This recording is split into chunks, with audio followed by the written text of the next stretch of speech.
ನಿಮ್ಮನೆ ಎಲ್ಲಿರೋದಮ್ಮ? ಕಮ್ಮನೆಲ್ಲಕ್ಕ. ಅಯ್ಯೋ, ಅಲ್ಲಿಂದ ಎಷ್ಟು ದೂರ ಬರ್ತೀರಾ? 6 ಗಂಟೆಗೆ ಹೋಗ್ತೀನಿ.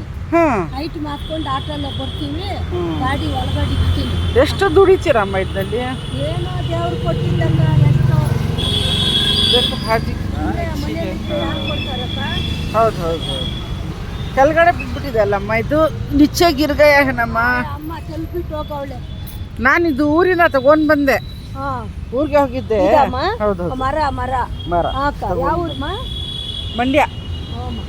ಮಂಡ್ಯಕ್ಕೆ ಹೋಗಿ ಬಂದೆ. ಎಷ್ಟು ಸಂಪಾದನೆ ಆಗತ್ತಮ್ಮ? 400-500 ಕೊಡ್ತಾರಕ್ಕ. ಪಾಪ. ಇಲ್ಲಿರಲ್ಲ. ಹಾಂ, ಟ್ರೈನ್ ಮೇಲೆ ತಲ್ಕೊಂಡು ಹೋಗ್ತೀವಿ. ಗೆಲ್ಲಿನೂ ಬೆಳಗ್ಗೆ ಒಂದ್ಸತಿ ಬಂದ್ಬಿಡ್ತೀರಾ? ಇಲ್ಲಿರ್ತೀವಿ. सुबह सुबह में देखो पार्क के पास आके कितना 10 मेहनत. ಗಂಟೆಗೆ ಆಮೇಲೆ ಗಾಡಿ ತಲ್ಕೊಂಡು ಈ ಕಡೆ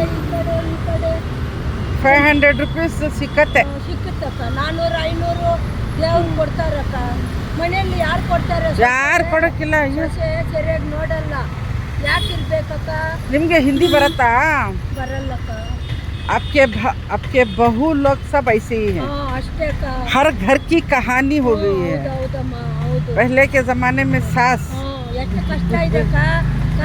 ಗಾಡಿ ತಳ್ಳಿ ಇದೆಲ್ಲ ನೋವ್ತದೆ. ರಾತ್ರಿ ಊರಿಗೆ ಹೋಗಿ ಬಂದಿದ್ದೀವಿ. ಆಯ್ತಾಯ್ತು. ಹೋಗಿ ಹಾಲು ದೂದ್ ಇಷ್ಟಿದೆ.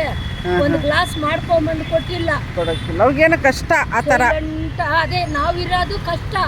ಆದ್ರೆ ಸಬ್ಜಿ ಬಾಜಿ ಪ್ಯಾಜು ಟೊಮೊಟೊ ಲಸನು ಎಲ್ಲ ತಕೊಂಡು ಹೋಗ್ತೀನಿ. ಆವಾಗ ಏನಿಲ್ಲ, ತಗೊಂಡ್ಬಿಡ್ತಾರೆ ಚೆನ್ನಾಗಿ. ಊಟ ಮಾತ್ರ ನಮ್ಗೆ ಹೆಲ್ಪ್ ಮಾಡ್ಬೇಕಂದ್ರೆ ದೇವ್ರು ಎಲ್ಲರಿಗೂ ಚೆನ್ನಾಗಿ ಒಳ್ಳೆ ಬುದ್ಧಿ ಕೊಡ್ಬೇಕು. ಗೋಧಿ ಹಸಿಟ್ಟು 3 ದೋಸೆ ಮಾಡಿಕೊಡ್ತಲ್ಲ. ಇಷ್ಟು 3 ದೋಸೆ. ಇಷ್ಟು 3 ಗಂಟೆಗೆ ಹೋಗ್ತೀನಿ. 3 ದೋಸೆ ಸಾಕಾಕು. ಇನ್ನ 2 ಮಾಡಬಾರ್ದು ಅಂದ್ರೆ ನೀವು ಮಾಡ್ಕೋ ಅಷ್ಟೇ ನಾನು ಮಾಡೋದು ಅಂತಾರೆ ಸೊಸೆ. ಇನ್ನು ನೀವು ಇಷ್ಟು ಗಟ್ಟಿ ಇದ್ದೀರಾ, ಆಮೇಲೆ ಏನು ನಮಗೆ ನಿಮಗೆ ಕುತ್ಕೊಂಡ್ರೆ ನೋಡ್ಬೇಕು. ಇವಾಗೇನು ನನಗೇನು ದೇವ್ರು ನಿಮ್ಮಂಥವ್ರು ಇದ್ದಾರೆ 150 ತಗೊಂತೀರಾ? ನಾನು ಅದು ನೆಂಚೇನೆ ತಗೊಳ್ಳೋದು. ಪಾಪ ಏನಾದ್ರು ಸ್ವಲ್ಪ ಬಿಸ್ನೆಸ್ ಮಾಡೋಣ ಅಂತ ನಾನು ಮಾರ್ಕೆಟ್ಗೆ ಹೋಗಿ ತೊಗೊಂಡು ಬರ್ತೀನಿ. ದೇವರು ಇದು ಚೆನ್ನಾಗಿ ಮಾಡಲಿ ಅಷ್ಟೇ. ಆಯ್ತಮ್ಮ. ನಿಮ್ಮ ಹೆಸರು? 130 ಹಾಕ್ದ್ರಮ್ಮ. 20 ಹಾಕ್ಬಿಟ್ಟೆ ಮಾತಾಡ್ತಾ ಇರೋದು. ನಿಮಗೆ ನೋಡಿ ಎಷ್ಟು ಚೆನ್ನಾಗಿ ಕಾಣಿಸ್ತಾ ಇತ್ತು. ನೋಡಿಲ್ಲ ಹಾಕ್ಬಿಟ್ಟೆ. ಸೊಸೆ ಅವ್ರಿಗೆಲ್ಲ ಬುದ್ಧಿ ಬರಬೇಕು ಅಂತ ನಾವು ಪ್ರಾರ್ಥನೆ ಮಾಡೋಣ ಅಷ್ಟೇ. ಆಯ್ತಾಯ್ತು.